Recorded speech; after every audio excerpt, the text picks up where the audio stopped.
আপনার প্রতিবেশী হিন্দু, ভাবছেন আমার তো পাওয়ার আছে, ওর জমিটা দখল করি। বিশ্বনবী বলেন কিয়ামতের দিন ওই হিন্দুর পক্ষে তোর বিরুদ্ধে আমি বাদী হয়ে দাঁড়াবো। পৃথিবীর কোন ধর্মে এরকম স্টেটমেন্ট পাবেন? পাবেন? আপনি ভাবছেন আপনি নামাজ পড়লে হাজী সাহেব কপালে দাগ ফেলায় দিলে আপনি সেলসালায় জান্নাতে চলে যাবেন না? খবরদার।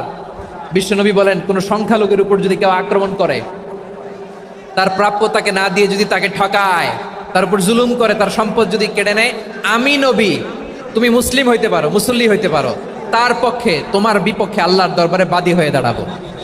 আচ্ছা লালমনিরহাটের ভাইরা, কথা বুঝতে পারলে আওয়াজ করে উত্তর দেন। বিশ্বনবী যদি কারো বিপক্ষে দাঁড়ায় কিয়ামতের দিন, আই রিপিট, আমি আবারও বলছি, বিশ্বনবী যদি কিয়ামতের দিন কারো বিপক্ষে দাঁড়ায়, ও তো সেলসালায়া জান্নাতি, তাই না? জান্নাতি না? যে নবীর সুপারিশ ছাড়া জান্নাতের গেটও দেখা যাবে না, ওই নবী যদি বলে তোর বিপক্ষে আমি বাদী হয়ে দাঁড়াবো, ওই জান্নাতে আর ঢোকার কোনো সুযোগ আমাদের থাকবে?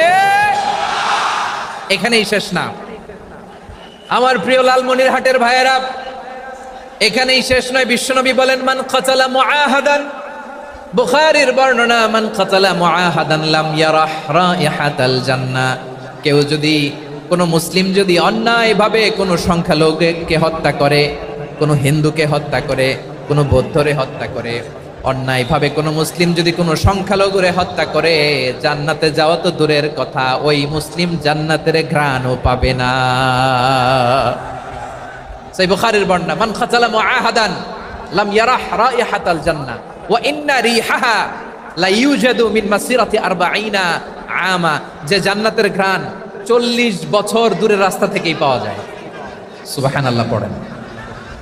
প্রিয় ভাইরা, এখান থেকে জান্নাতে পৌঁছতে লাগবে 40 বছর। এত দূর, কত বছর? সবাই বলেন কত বছর? এখান থেকে জান্নাতে পৌঁছতে লাগবে 40 বছর। এত দূরে থাকতেই জান্নাতের ঘ্রাণ আপনার নাকে এসে ধাক্কা মারবে। বিশ্বনবী বলেন যে ব্যক্তি কোন সংখ্যালঘুকে হত্যা করে, জান্নাতের ঘ্রাণ তো পাবেই, জান্নাতে তো ঢুকতে পারবেই না, জান্নাতের ঘ্রাণও তার নাকে লাগবে না। পড়েন নাউযুবিল্লাহ। তাহলে সংখ্যালঘুদের ব্যাপারে ইসলামে অধিকার দেয়া আছে না নাই? লালমনিরহাটের ভাইয়ের আওয়াজ করে বলেন, আমার সংখ্যালঘু হিন্দু ভাইদের রাইটস, অধিকার আমাদের ইসলামে প্রোটেক্টেড আছে না নাই? এখানেই শেষ না। বিষ্ণু ইসলাম আপনার অমুসলিম প্রতিবেশীর সাথে ভালো আচরণ করতে বলেছে। আমাদের হয় না এটা মুসলিম পাড়া, ওটা বৌদ্ধ পাড়া, হয় না? অনেক সময় হয় না এটা আমাদের মুসলিম পাড়া, ওইটা হিন্দু পাড়া, এরকম আছে না নাই? লালমনিরহাটে নাই না? আছে? হিন্দু যদি আপনার প্রতিবেশী হয় কি করবেন? ওরে কষ্ট দিবেন নাকি? কেন? ও তো হিন্দু, ও তো আমার আল্লাহরে ডাকে না, ওরে কষ্ট দিলে জায়েজ হবে না? খবরদার। বিষ্ণু ইসলাম বলেন মান কানা ইউমিনু বিল্লাহ ওয়াল ইয়াউমিল আখির ফালিউকরিম জারাহ। যে আল্লাহ বিশ্বাস করে আর আখিরাতে বিশ্বাস করে, সেজন্য প্রতিবেশীর সাথে ভালো আচরণ করে। সুবহানাল্লাহ। কলিজা জুড়ায় যায় না আমার নবীর কথাগুলো শুনলে?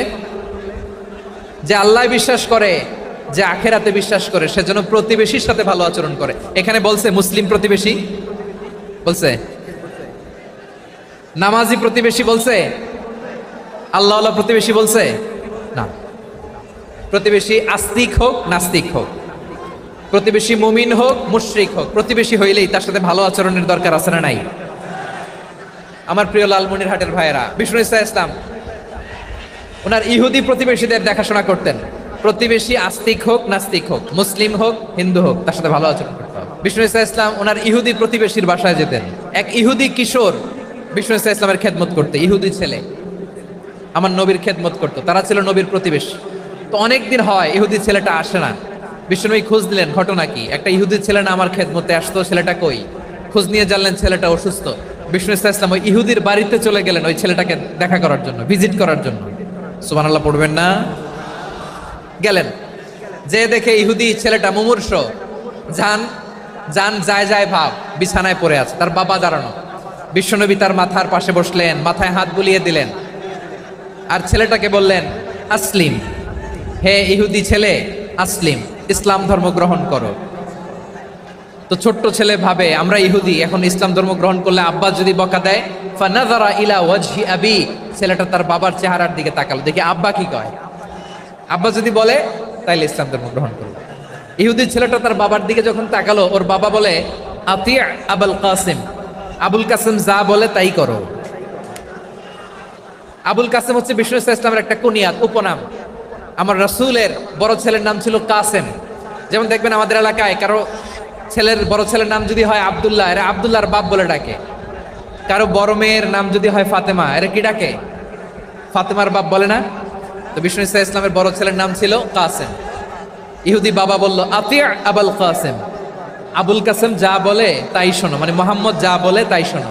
এই কথা শুনে ছেলে সাহস পাইছে, ছেলে আবার পড়তে আরম্ভ করলো আশহাদু আল্লাহ ইলাহা ইল্লাল্লাহ ওয়া আশহাদু আন্না মুহাম্মাদার রাসূলুল্লাহ, পড়েন আল্লাহু আকবার।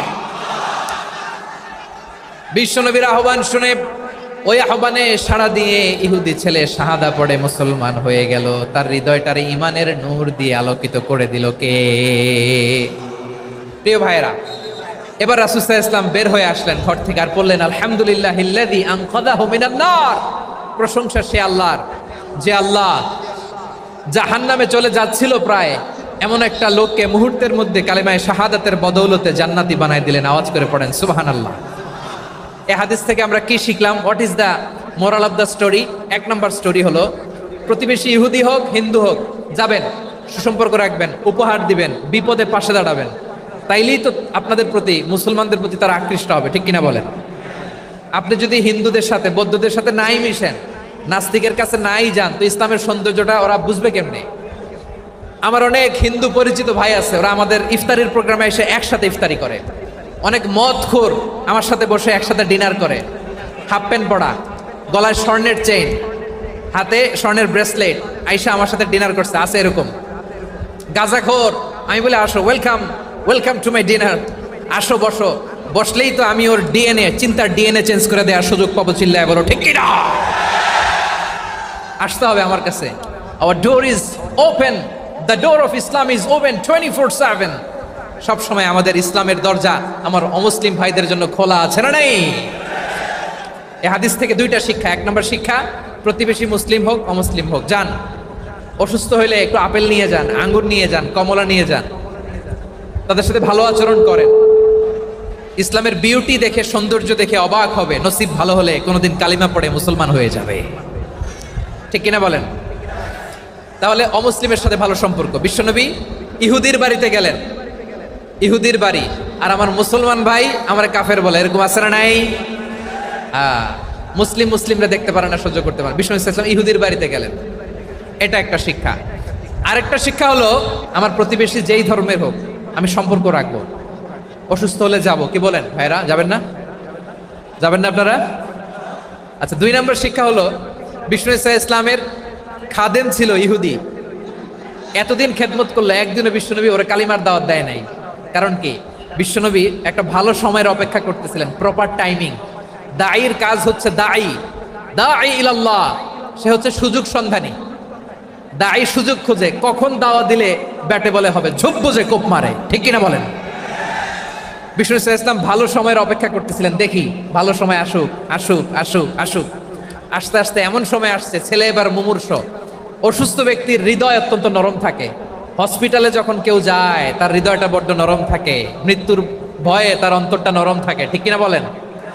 এই প্রপার টাইমিং এর অপেক্ষা করতেছিলেন। যখনই টাইমিং পেয়েছেন, দাওয়াত দিলেন, পড়ো লা ইলাহা ইল্লাল্লাহ, সুবহানাল্লাহ পড়েন সবাই। তাহলে ইসলাম অমুসলিম প্রতিবেশীর সাথে ভালো আচরণ করতে বলে।